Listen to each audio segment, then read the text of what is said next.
गोरलै बिलाइ खिलिजेननायजों बैसागु बोथोर सफैनायखौ उदिस मोनो। खुवा गोलैजेनब्ला लासैनो गोजांनाय बोथोरा सफैबाय बेखौ जों हमदां हायो।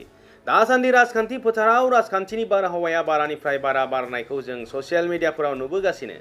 मानोना 2024 मायथाइनि लकसभा इलेक्शना मे दाननि गेजेराव जानो थांगासिनो आरो मोनफ्रोमबो राजखान्थि हान्जाया बे इलेक्शनाव देरहानानै सारा भारत हादराव खुंनायनि गोहोखौ लानो नाजागासिनो। जोंनि भारत हादरनि एमपि सीटआ गासै 545 आरो बेनिनो जोंनि आसाम हादराव गासै मोन 14 एमपि सीट दं। आरोबाव बेनिनो मोननै एमपि सीटआ एसटिफोरनि थाखाय रिजार्भ।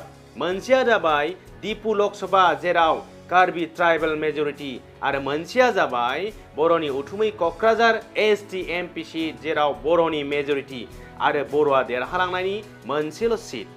क'क्राझार होनना बुङोब्ला जों बयबो बर' फिसाफोरनि गोसोआव आंगो साननाय आरो रंजाखांनाया जाखांफैयो। नांगौब्ला बियो बुहुमनि बेसेबांबा गोजान खनायाव जिउ खाङाथों मानो क'क्राझारखौ बर'नि उथुमै होननानै जों बयबो गोरबोजों सानना लायो। थिग बेबादिनो क'क्राझार लकसभा एमपि सीटआबो बर'नि नायल' जायल' मोनसेल' एमपि सीट जेराव माखासे समनिफ्राय बर'नि फिसाया एमपि सीट आवग्रिबोनो हादोंमोन। बेनि अनगायैबो सारा आसाम हादराव बर'नि फिसाया एमपि देरहाबोनो हानायनि खाबु गैया।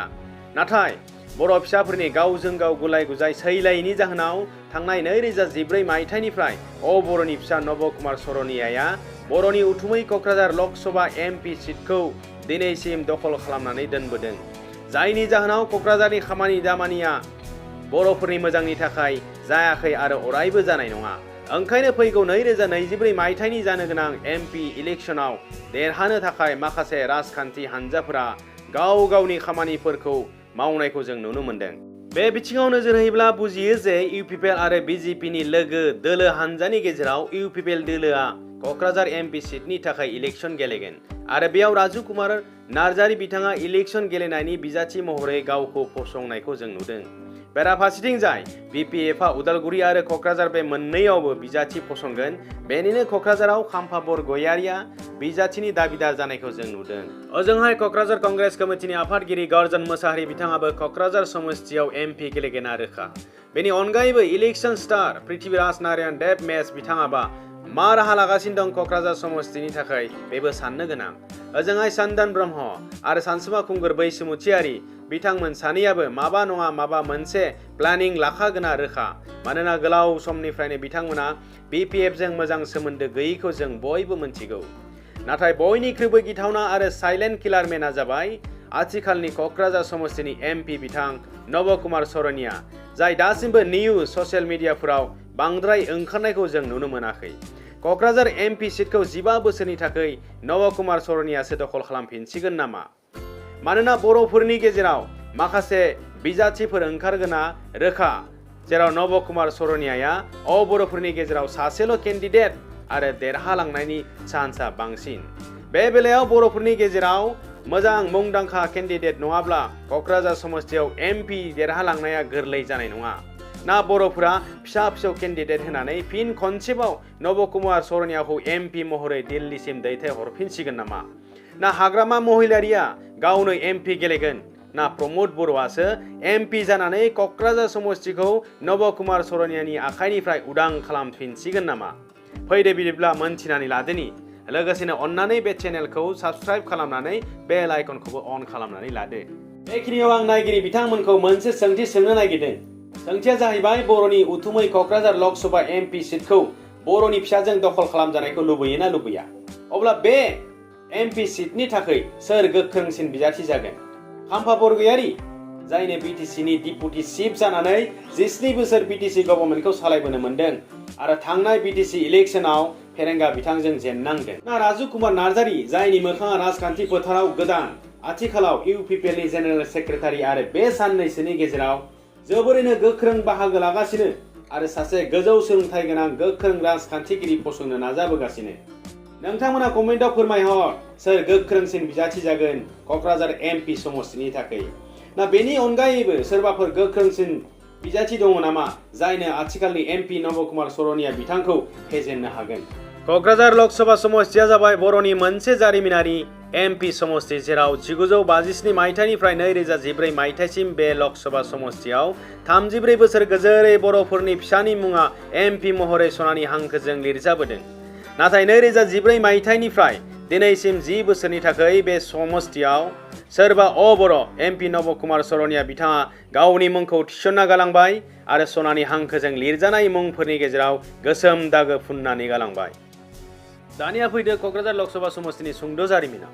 दा बे बर'नि उथुमै क'क्राझार लकसभा समष्टिनि जारिमिनखौ नायोब्ला 1951-52 मायथाइनिफ्राय 1976 सिम धरनीधर बसुमतारी बिथाङा गोलाव सम MP जाबोदों। बिथाङा इन्डियान नेशनेल कंग्रेसनि बिजाथिमोन। नैथियाव चरण नार्जारी इन्डिपेन्डेन्ट बिजाथि जानानै 1977 निफ्राय 1984 सिम MP जाबोदों। थामथियाव उदां बिजाथि 1984 मायथाइयाव MP महरै खामानि मावबोनो हादों समर ब्रह्म चौधुरी बिथाङा। ब्रैथि MP 1991 मायथाइयाव सत्येन्द्र नाथ ब्रह्म चौधुरी बिथाङा MP जाबोदों उदां बिजाथि जानानै। इं 1996 मायथाइयाव उदां बिजाथि जानानै लुइस इस्लारियाबो गावखौ MP फसंनो हादों। क'क्राझार समष्टियाव द'थि MP महरै सानसुमा खुंगुर बैसोमुतियारी बिथाङा गोलाव 16 बोसोरनिबो बारा क'क्राझार समष्टियाव MP जाबोनो हादों आरो मुंदांखा MP जानोबो हादोंमोन। माखासे सम बड'लेण्ड मुभमेन्टनि खामानिखौ बिथाङा मावबोदोंमोन। दानिया 2014 मायथाइनिफ्राय दिनैसिम नब कुमार सरनिया बिथाङा क'क्राझार लकसभा समष्टिखौ बर' राजनिति खालामनानै बड'लेण्ड बेरेखा राजनिति खालामनानै बर' बेरेखा राजनिति खालामना माखासे बर'नि भट लानानै MP सिटखौ दखल खालामनानै दं। दा बाथ्राया जाहैबाय बेसेबांबा गोलाव समनिफ्राय बे क'क्राझार लकसभा समष्टियाव बर'नि मुङा लिरजाबोगासिनोमोन। नाथाय 2014 मायथाइनिफ्राय नब कुमार सरनिया बिथाङा गावनि मुंखौ दोनलांनो हादों। बे मानो जानो मोनखो? बोरै जाखो? बेयाव सोरनि फान्दायनाय? ना बर'फ्रा गाव गावनि सायाव फोथायलायनाय गैला नामा? जायनि जाहोनाव क'क्राझार बायदि बर'नि उथुमै लकसभा समष्टिखौ नब कुमार सरनियानि आखायाव 10 बोसोरनि थाखाय हगारना होनांबाय। आरोबाव फैबाय थानाय 2024 मायथाइनि इलेक्सनावबो बिथांखौनो देरहाहोगोन नामा? ना बिनि थाखाय बर'नि राजखान्थि हान्जाफोरा माबाफोर राहा लामा लादों नामा? नोंथांमोना अन्नानै कमेन्टआव लिरनानै हर। थांनाय 2014 मायथाइनि बादिब्ला क'क्राझार लकसभा समष्टिनि थाखाय बर'फोरनिफ्राय 7 बिजाथि गेलेदोंमोन। जेरै उरखाव ब्रह्म उदां बिजाथि Chandan Brahma BPF Ranjit Shekhar all India Trinamool Congress सानसुमा खुंगुर बैसोमुतियारी उदां बिजाथि बेराफारसेथिं शब्द राभा बिजाथि आरो नब कुमार सरनिया बर'नि सासेल' उदां बिजाथि।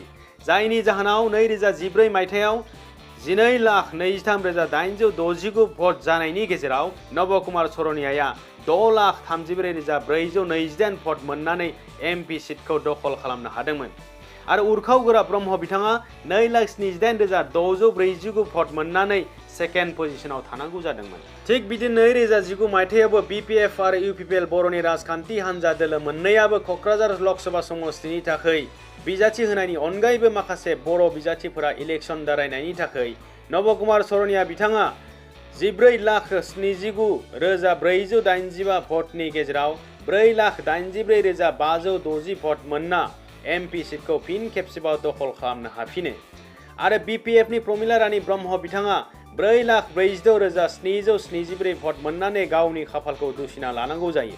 बेराफारसेथिंजाय 3,11,435 भट मोननानै UPPLनि बिजाथि उरखाव ब्रह्म बिथाङा अख्रां फारसे नायगोमो हाबनानै सिरियै जिरायनानै थायो।